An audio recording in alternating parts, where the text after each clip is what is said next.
satisfação é ter a Cristo, não há melhor prazer já visto. Sou de Jesus e agora eu sinto satisfação sem fim.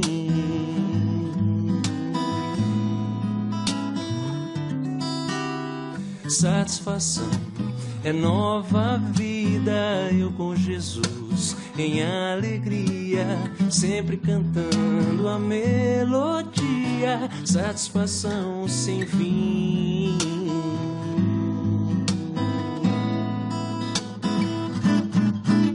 Sim, paz real, sim, gozo na aflição, eu achei o segredo, é Cristo no coração, coração. Ter um bandeira,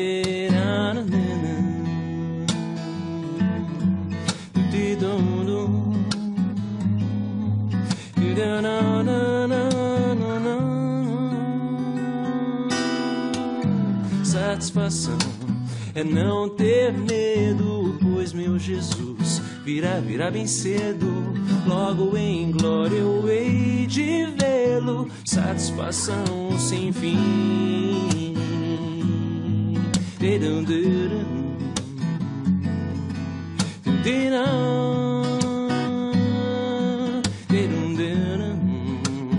Satisfação sem fim.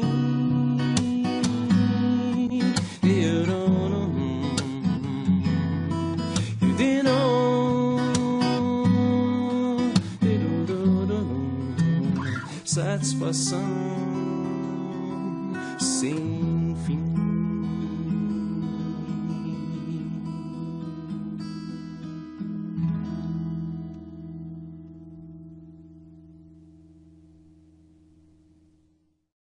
A paz do Senhor Jesus, a todos vocês que nos acompanham pelo YouTube, pelo Facebook, que nós estamos iniciando mais uma escola bíblica, né?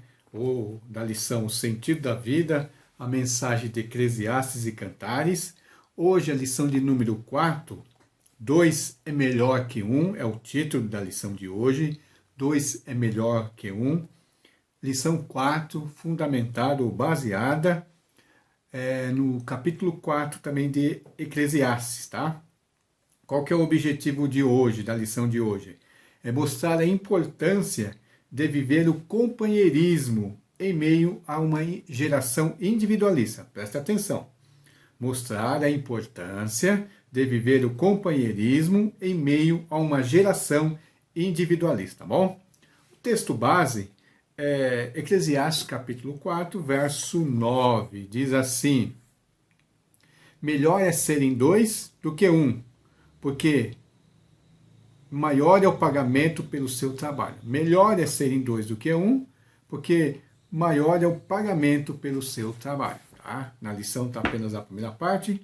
Vamos orar, pedir a bênção de Deus, que Deus venha de iluminar nossos corações, nossas mentes. Deus venha destravar, às vezes, nossos traumas de conhecer a palavra de Deus, para que nós possamos nos aprofundar e ter mais conhecimento da palavra de Deus, para que nós tenhamos um crescimento, uma maturidade espiritual mais saudável e assim poderemos desfrutar mais e mais das bênçãos de Deus, tá bom? Senhor Deus e Pai, glorioso Senhor e Salvador, obrigado pelo momento, pela oportunidade de mais uma vez nós estarmos aqui aprendendo sobre a Tua Palavra, Senhor. No nome de Jesus nós pedimos isso, Senhor, e que Teu Espírito Santo seja o fator decisivo de iluminar e de nos ensinar nesta manhã. No nome de Jesus. Amém. Amém. Vamos lá. 2 é melhor que 1. Né? Lição do livro de Eclesiastes, capítulo 4. Né? O sentido da vida. Vamos tentar entender um pouquinho melhor sobre a vida de hoje, nossa vida, nesse capítulo 4 de Eclesiastes. O objetivo eu falei, vou repetir, né? E ele está bem presente na atualidade hoje, assim, né? Mostrar a importância de viver o companheirismo em meio a uma geração individualista. Nós sabemos que o O mundo hoje, a nossa geração, é uma geração individualista. Tá certo? Então vamos tratar de entender esse conceito de Salomão. Melhor é serem dois do que um. Vamos ver como é que ele coloca os desafios que ele propõe e como vencer esses desafios e por que ele chega nessa conclusão que melhor é serem dois do que um. Né? A lição aqui ela começa falando de um provérbio que diz que fala: se você quer ir rápido, você vai sozinho. Mas se você quer ir longe, você tem que ir em grupo. Né? Então, rápido sozinho, mas se você quer ir mais longe, você tem que ir em grupo. Então, esse é o provérbio da lição hoje, que vai procurar resgatar, né, o princípio e a importância do companheirismo. Né? A nossa geração é uma geração individualista,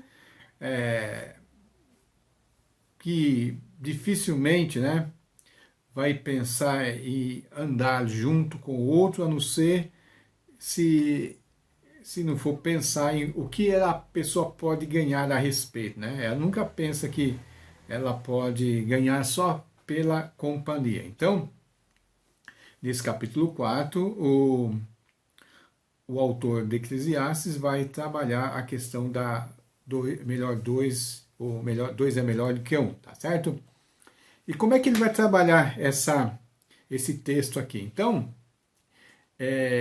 ao colocar as dificuldades, algumas dificuldades, alguns contextos, né, que o ser humano enfrenta no seu dia a dia, na sua vida, durante a sua vida, e ele vai confrontar esse contexto, essa situação, demonstrando que é melhor você não estar sozinho para enfrentar isso. Tá? E ele vai colocar 4 situações, né? 4 fatores, assim, 4 situações, vai contextualizar essas 4 situações, né? Para que vai tentando demonstrar que é melhor ser dois do que um, tá certo? Então, essa questão de viver o companheirismo, né? Por que é melhor ser dois do que um? Por que é melhor você não estar sozinho para enfrentar certas situações? Então, a primeira situação que o autor aqui coloca, né, para que nós não podemos estar sozinhos, ele fala sobre enfrentar a opressão, tá certo? O verso 1, 2 e 3, né, do capítulo 4, o verso 1, 2 e 3 do capítulo 4 diz assim: vi ainda todas as opressões praticadas debaixo do sol. Vi as lágrimas dos que foram oprimidos, sem que ninguém os consolasse. Vi a violência na mão dos opressores, sem que ninguém consolasse os oprimidos. Por isso considero mais felizes os que já morreram, mais os que ainda vivem. Porém, mais felizes do que uns e outros é aquele que ainda não nasceu e não viu as más obras que se fazem debaixo do sol. Então, ele coloca situações e ele coloca até alguns desejos, algumas coisas melhores para enfrentar, né? Então, nós vamos ver aqui que a primeira situação de opressão que se tem que enfrentar, aqui que ele vê, ele começa a ver algumas coisas, 3 coisas trágicas, né, que se coloca nesses versículos, principalmente no versículo 1. Tá? Ele fala assim: exploração nos tribunais. Né? Ele vê assim: vi todas as opressões praticadas debaixo do sol, dos que foram oprimidos sem que ninguém consolasse. Vi a violência na mão dos opressores. Então, pelo versículo 1, nós vamos perceber 3 coisas, né, trágicas. A exploração dos tribunais, né, a dor e a tristeza da vida das pessoas inocentes e o descaso daqueles que poderiam tê-las confrontadas, né? Vi todas as opressões debaixo do céu, né? Então ele fala assim: quantas e quantas pessoas, né, são exploradas nos tribunais, ninguém, não tem lá ninguém que a defenda. E o resultado dessas pessoas é dor, tristeza, violência, né? E não há ninguém que poderia estar lá para ajudar essa pessoa, vai ajudar. Não tem ninguém para confortar essa pessoa, né? E o rei Salomão foi ele mesmo que percebeu isso, né? E ele ficou arrasado. Talvez, mesmo ele estando numa situação superior, ele como rei, e talvez ele já tivesse organizado ali um sistema de tribunais, e ele começa a perceber, né? Pessoas, né? Que pela injustiça das próprias leis, a pessoa vai cair numa situação e o tribunal tira tudo dela. A justiça que deveria ajudá-la, deveria protegê-la, é essa mesma justiça que faz, que a explora. E aí ela vê a dor, a tristeza na vida dessas pessoas inocentes. Pessoas inocentes, né? Hoje as pessoas veem muito isso, né? Por que aquela pessoa sofre? Ela é inocente de tudo. E ele vê o descaso daqueles que poderiam tê-las confortado, né? Então, esse foi o tamanho desgosto com a cena de injustiça e essa análise crua que o autor chega, ele fica tão decepcionado, ele fica tão assim com essa opressão, que ele até faz algumas comparações, que ele fala que é melhor, né? Que ele vai trazer como melhor. Melhor o quê?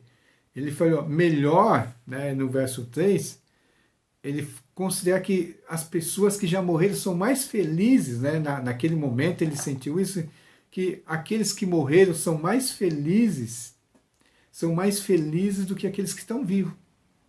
Já vi algumas pessoas passarem a ver algumas situações do mundo, ver algumas situações na sociedade, e ele ou essa pessoa olhando para trás, vendo uma pessoa querida que ela tinha, né, um pai, uma mãe, assim, e a pessoa, já vi a pessoa falar assim, ainda bem que ele não está mais aqui, porque ele não suportaria isso que está se passando, né?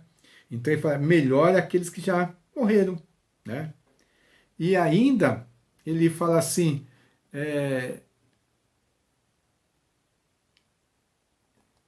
ele ainda fala assim que talvez aqueles ainda que não nasceram, né, não viram as obras, mas são mais felizes também. Então ele fala, melhora os que já morreram ou melhora os que ainda não nasceram para ver essa situação, tá certo? Ele é bem assim frustrante, né, assim a situação que nós podemos olhar assim, mas que esperança Salomão está falando, porque ele está sendo tão cruel assim, tão uma vida triste, né, sem desesperança, mas Salomão, mais à frente, no capítulo 9, nós vamos ter a oportunidade de tratar sobre esse capítulo, né? Mas ele fala assim no verso 4, que aqueles que estão vivos, e para aqueles que estão vivos, há esperança. Então, muitas vezes nós falamos desse ditado também, né? Enquanto há vida, há esperança. Aqui ele foi bem assim, terrivelmente frustrante, né? Terrivelmente,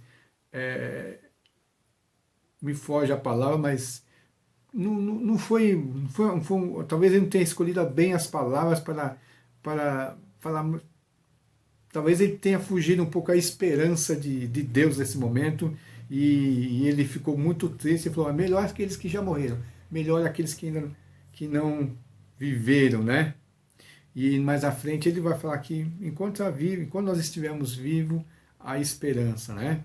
E como é que ele resolve isso aqui, né? Como é que ele vai resolver essa questão? Como é que ele vai resolver? Que quando nós estamos sozinhos, é difícil você renovar suas forças e buscar esperança.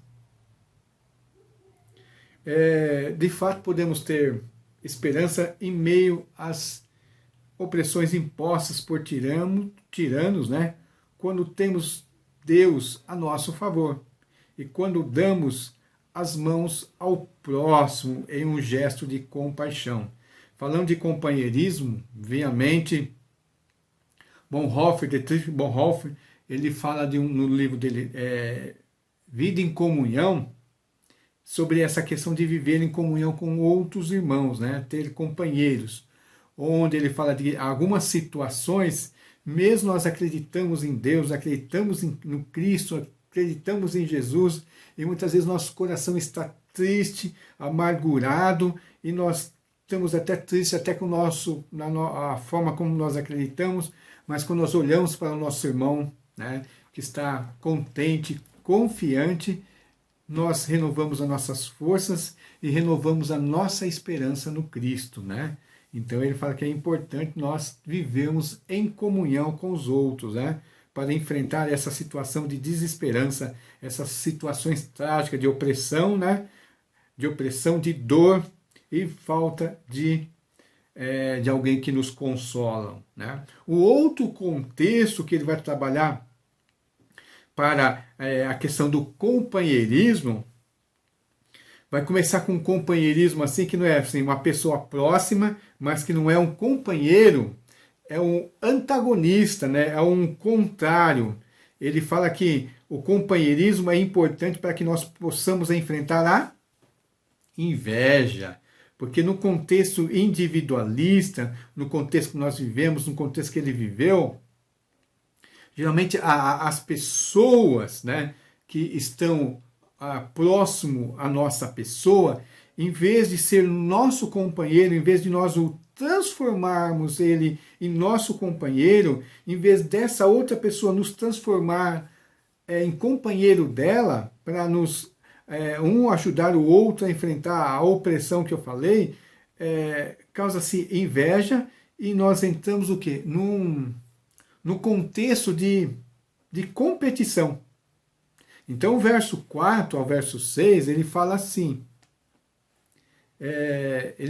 no verso 4 ao 6, então vi que toda fadiga e toda habilidade no trabalho provém da inveja do ser humano contra o seu próximo. Também isso é vaidade, é correr atrás do vento. O tolo cruza os braços, destrói a si mesmo. Melhor é um punhado de descanso do que ambas as mãos cheias de trabalho e correr atrás do vento. Tá? Ele fala assim, que ele vê toda essa fadiga, essa canseira de trabalho e trabalho e trabalho. Ele fala, também vi que todo trabalho e toda destreza em obras faz ao homem a inveja do seu próximo. Faz o homem a inveja do seu próximo. Isso também é vaidade. Por quê? Não sabemos quem começou primeiro, mas vamos lá, duas pessoas trabalhando, uma trabalhando para conseguir mais coisas que o seu vizinho, conseguir mais coisas que o seu próximo conseguiu um carro, eu vou trabalhar mais e mais para conseguir um carro melhor que o dele. Aí eu consigo um carro melhor do que o dele, ele trabalha mais e mais para conseguir um carro melhor que o meu. Aí ele trabalha mais e mais, consegue uma casa melhor que a minha. Eu trabalho mais e mais para conseguir uma casa melhor que a dele. E ele fala assim, traz ao homem que inveja e aflição de espírito, né? Ele fala que isso é vaidade e aflição de espírito, porque isso é temporário, nós já estudamos nas lições passadas, isso é vaidade, isso não traz satisfação. Porque a partir do momento que eu consigo vencer essa competição, começa uma outra competição e eu me torno segundo lugar e eu corro atrás. Então o pregador aqui, o rei Salomão, ele percebe que o desejo incansável de superar socialmente aos outros. Né? Aí você fala assim, traz a inveja do seu próximo. Traz ao homem a inveja do seu próximo. É a incansável disputa de um superar o outro socialmente, né?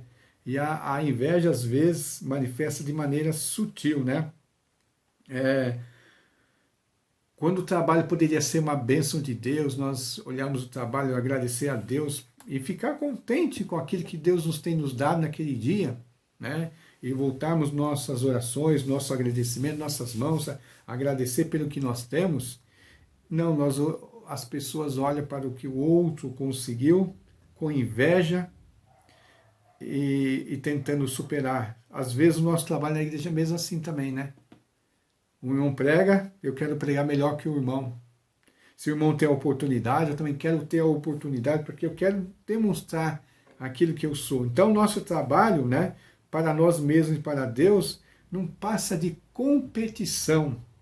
Não passa de competição e trabalho, porque nós nos esgotemos, né, entre trabalhar, trabalhamos excessivamente, apenas para superar o nosso próximo. É uma sintonia de inveja de uns pelos outros, né? E como é que o sábio Salomão ele começa a ver uma oportunidade de mudar? Ele fala que todo esse trabalho é inútil se é apenas a competição. Ele falou que é melhor só uma mão cheia, mas com descanso. Não é melhor as duas mãos cheias, mas sem descanso. É melhor apenas uma mão cheia, que é o momento necessário, do que e descansado no Senhor, né? Tranquilidade, porque descansar no Senhor é você estar confiante nele e você se deleitar no Senhor, né? Ser invejado pelas realizações, né? Muitas vezes hoje tem isso, né? Às vezes a pessoa ela inveja, mas ela também trabalha e faz as coisas para que as outras pessoas tenham inveja dela. A pessoa ela não constrói para o seu benefício, para o seu descanso, né? Ela faz, né? É uma coisa bem sutil, muitas vezes ela faz as coisas para que os outros vejam, ó, como aquela pessoa conquistou, e demonstrar o orgulho, né? E causar um sentimento de inveja no seu próximo, no seu companheiro, porque ele fala, eu ganhei. Então, como é que nós podemos, né, resolver? Né? A lição fala assim, ao detectarmos qualquer sinal desse problema, é preciso nos voltarmos para a verdade, que o companheirismo é um excelente antídoto para enfrentarmos a inveja. Deve se alegrar pelas conquistas do próximo e não as ambicionar. Glorificar a Deus pelo que o nosso próximo, pelo que o nosso companheiro consegue. Muitas vezes nós não percebemos essas coisas ou fechamos os olhos para não perceber. Todas as vezes que nós detectamos se esse problema está na nossa vida, nós temos que pedir perdão a Deus, né? Falar com Deus, ó Deus, tire esse sentimento de inveja, tire esse sentimento de querer ter as coisas que o meu próximo tem ou ser melhor que ele. Então, nós já vimos aqui duas situações que nós precisamos do nosso companheiro, né? Enfrentar a opressão, se nós tivermos um companheiro que nos ajuda, né, a enfrentar essa opressão, nos estimula a confiar em Deus, a continuar, a ter esperança, e também arrumarmos um companheiro que nós, em vez de nos alegrarmos só pelas nossas conquistas, mas voltarmos para o nosso irmão, nosso amigo, nosso companheiro, e através de glorificar a Deus pelo sucesso dele, e também começar a verificar, eu estou sentindo inveja do meu irmão, né? Eu estou sentindo inveja, eu quero sobrepujar meu irmão, eu quero ser melhor que ele, né? Eu quero que ele sinta inveja do meu sucesso. Aí você já sabe que o problema está no seu coração, então você tem que voltar-se para Deus, pedir perdão a Deus e começar a trabalhar o companheirismo em sua vida, né? A terceira, né, situação que o autor aqui, Salomão, coloca é a solidão. O companheirismo também é uma maneira de nós enfrentarmos a solidão. Então, ele, lá no verso 7, ele fala assim, ele vai 7, então considerei outra vaidade e debaixo do sol. Um homem sem ninguém, que não tem filhos nem irmão, mas que não cessa de trabalhar, cujos olhos não se fartam de riqueza, e ele não pergunta: para quem estou trabalhando, se não aproveito as coisas boas da vida? Também isso é vaidade e enfadonho de vida, né? A questão da pessoa, ela não arrumar companheiros, né? Ela não ter amigos, né? Famílias, e ela começa a trabalhar sozinha, né? Ter algo apenas por ter, mas aquilo lá não vai suprir a solidão, porque ele fala que isso é vaidade debaixo do sol, e que esse homem trabalha e vai deixar para quem?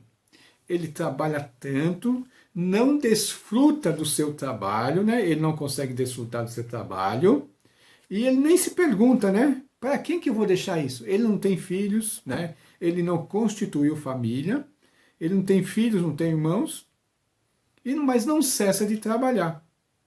É mais ou menos aquilo lá. É melhor uma só mão cheia, mas com descanso. Esse não tem descanso, não tem ninguém para compartilhar. Acho interessante que essa questão de enfrentar a solidão, essa situação pode se ligar, né, à questão da inveja. Né? Da inveja. Muitas vezes as pessoas ela foge disso porque ela não quer ter inveja e nem ser invejada, né? Ou que os bens que ela tem não seja cobiçada, né? Não haja cobiça para os seus bens. Então o que ela faz? Ela se afasta, né? Mas ela vai trabalhar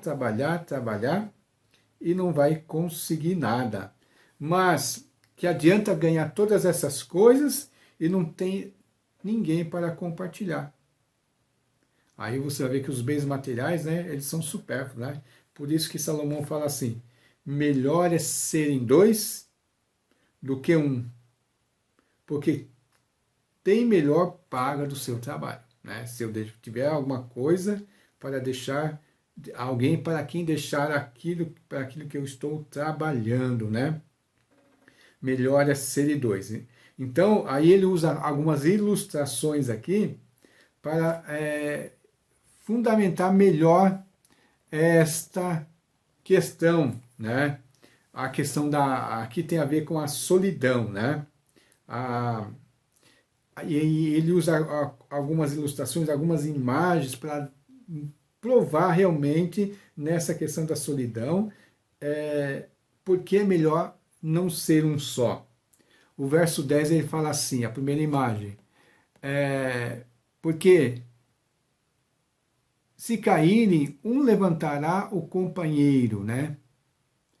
Mas se estiver só, pois caindo não há quem o levante. Então, ele está falando da queda, né? Se você estiver andando sozinho, se estiver andando sozinho e você cair, ou cair no buraco, cair, quem vai te ajudar? Né? Se você cai e você estiver num lugar que você não consegue se levantar, você se machuca muito e você não vai ter ninguém para te ajudar. Caiu no buraco, mas ninguém vai conseguir tirar de lá. Então, por isso que ele fala assim, é melhor serem dois, né? É melhor serem dois, porque se um cair, o outro levanta, né? Mas se estiver só. A segunda imagem, né, do verso 21, é a questão até do calor, né? Sobre o casal que consegue se aquecer na hora de dormir. Se for apenas um, os calafrios tomam conta do seu corpo. Ele fala assim, também se dois dormirem juntos, eles se aquecerão. Mas se for um sozinho, como se aquecerá? Né? Como se aquecerá? Talvez ele tenha lembrado até da questão do pai dele, né? O pai dele na idade avançada e sentia muito frio, um senhor de idade, se contratou, né, uma moça que dormia com ele apenas para o aquecer. A única função dela era apenas para aquecer o rei, né, que era o rei Davi. Então, por isso Salomão talvez tenha usado esta analogia, né?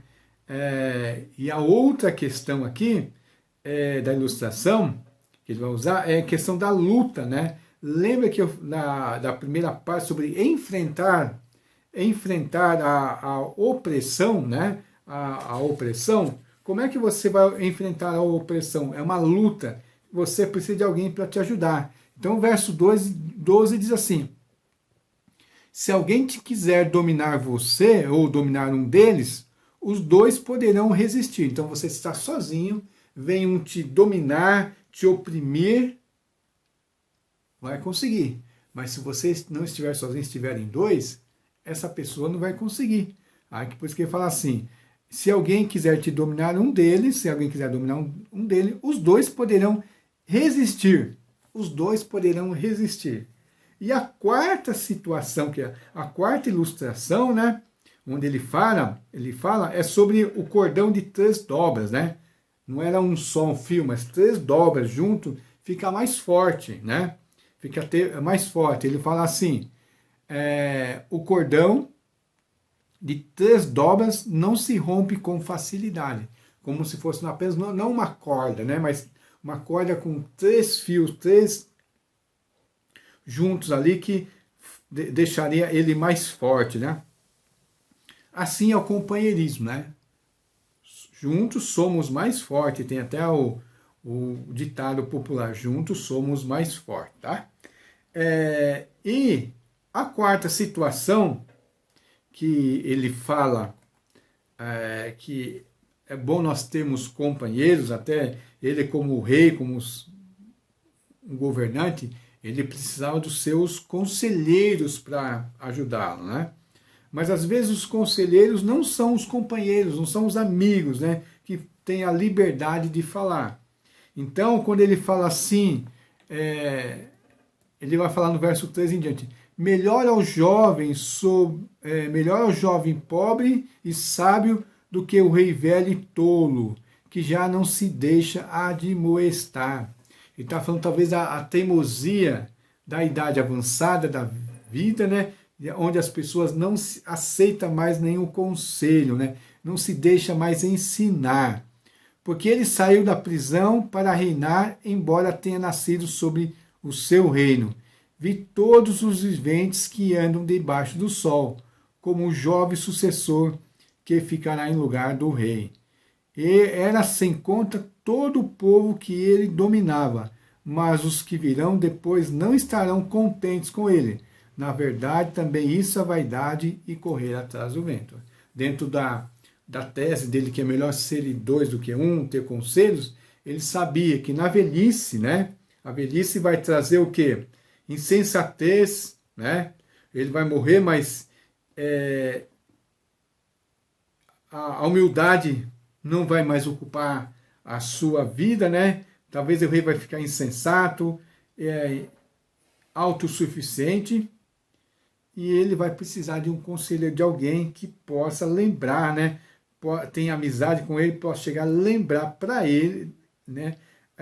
Que ele tem que curvar a cabeça, né? Ele tem que receber conselhos e admoestações de outra pessoa, né? O sábio não pode viver sozinho, ele tem que ter o seu companheiro, né? Então, em todas as esferas da vida, na política, social, todas, na empresa, todos nós temos que ter pessoas que são nossas amigas, que vão lembrar da nossa autoinsuficiência, né? Não vou falar da autossuficiência, da nossa autoinsuficiência, né? Hoje, né, as pessoas muitas vezes elas não pedem ajuda, né? Todos nós necessitamos de ajuda uns dos outros, mas tem pessoas que ela não pede, né? Ela não quer demonstrar que ela necessita da outra pessoa, né? Ela sente um orgulho porque ela fala: não vou pedir ajuda, não vou pedir ajuda, eu tenho que mostrar que eu não preciso dessas pessoas. É mais ou menos isso que a sociedade vive hoje e projeta, né? Autossuficiência, autonomia. A palavra da moda hoje é autonomia, para eu poder me desenvolver. Eu não preciso da outra pessoa. Eu tenho que desenvolver uma autonomia, né? É assim que as pessoas veem. Então nós vemos aqui que a tese do rei Salomão, do sábio, é sobre que nós precisamos estar com um companheiro, ter um companheiro, porque melhor é 2 do que 1. Por quê? Para enfrentar a opressão, para enfrentar a inveja, para enfrentar a solidão e para enfrentar a insensatez, né? Então, como é que nós vamos aplicar isso à nossa vida agora? Né? Como é que nós vamos ver? Nós temos que tomar alguma atitude, sabemos que quando essas coisas brotarem em nosso coração, e nós sabemos que é uma ordenança bíblica, né? Nós vivemos juntos, né? Tanto que o próprio Jesus coloca, né? Que ele não coloca onde estiver um, ele fala onde estiver 2 ou 3 reunidos em meu nome, quer dizer, não pode haver uma igreja, uma reunião só de um. Então ele fala, onde estiver 2 ou 3 reunidos em meu nome. Então ele fala assim, então a lição chega aqui à conclusão aqui, né? Em prol do companheirismo, reveja os seus conceitos, né? Então, porque um conceito errado sobre o nosso semelhante vai impactar o nosso relacionamento.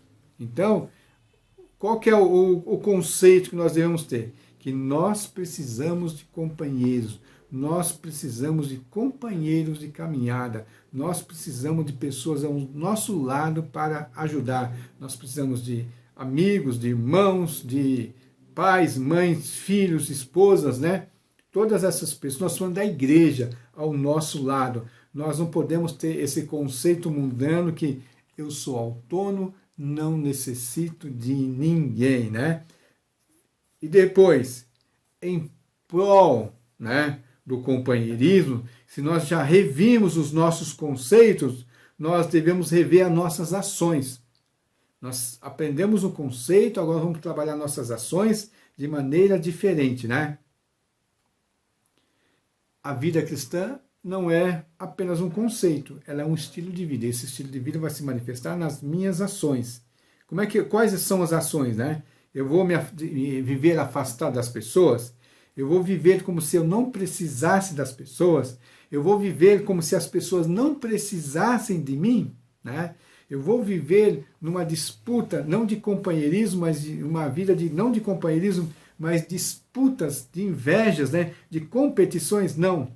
As minhas ações têm que ser moldadas, pela palavra de Deus. Então, terminando, qual que tem que ser o nosso compromisso?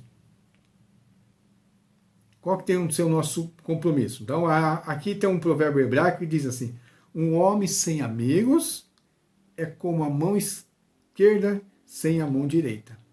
Né? É essencial viver o companheirismo no dia de hoje, né? Principalmente nesse mundo individualista. Nós, como cristãos, às vezes nós temos que, às vezes não, sempre, quase sempre, nós temos que ir contra a corrente, contra a tendência. Nós não devemos olhar para a tendência e seguir a tendência. Nós devemos olhar para a tendência e ser contra essa tendência, a contracultura. Então, qual que é o nosso desafio? Além de sermos transformados, né, podemos transformar os outros. Como é que nós vamos transformar outras pessoas, por exemplo? Nós vamos procurar durante essa semana, né, pensar em alguém que por algum motivo está afastado da nossa vida ou da igreja, né? Pode ser quem pessoa. Nós vamos começar a ligar para essa pessoa, falar com essa pessoa, tentar trazer ela para mais próximo de nós, né? Vamos tentar resgatar antigos laços, né? Ou recriar ou criar novos laços de amizades, né? Laços profundos de amizade, tá bom? Então, hoje nós aprendemos que 2 é melhor que 1. Segundo o capítulo, né? Segundo a Bíblia Sagrada, segundo a vontade de Deus, 2 é melhor que 1.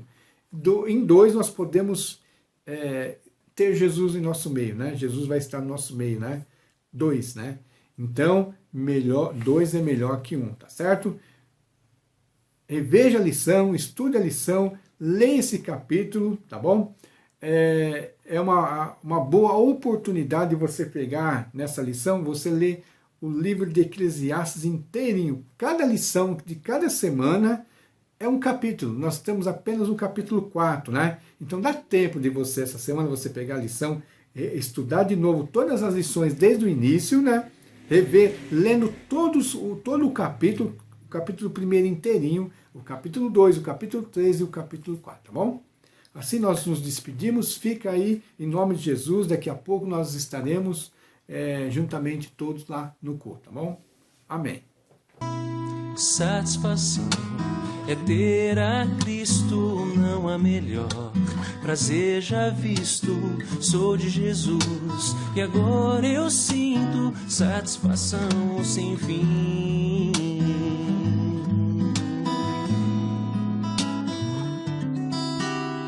Satisfação é nova vida, eu com Jesus em alegria, sempre cantando a melodia, satisfação sem fim.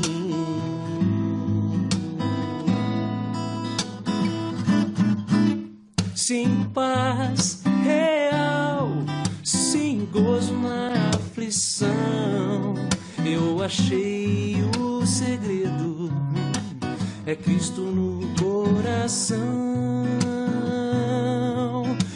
coração. Ter bandeira,